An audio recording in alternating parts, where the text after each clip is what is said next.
শীতের সন্ধ্যার গরম চা আর মুচমুচে পকোড়া দুর্দান্ত কম্বিনেশান।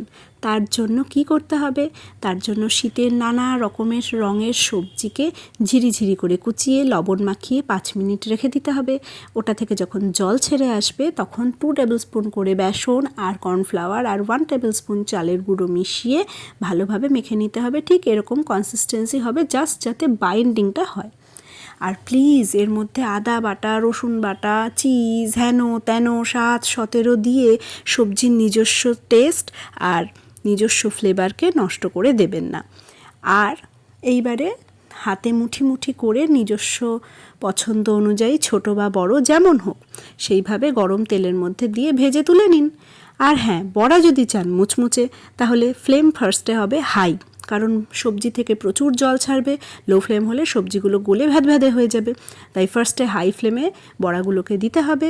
দিয়ে যখন ওটা হয়ে যাবে তখন লো ফ্লেমে খানিকক্ষণ রাখলেই এপিট ওপিট করে বড়াটার ওপরটা মুচমুচে হবে, ভেতরটা নরম হবে। কেমন লাগলো ট্রিক্সটা জানাতে ভুলবেন না। ওপরে বিট লবণ আর চাট মশলা ছড়িয়ে সার্ভ করুন, জমে যাবে সন্ধ্যাটা, কথা দিচ্ছি আমি।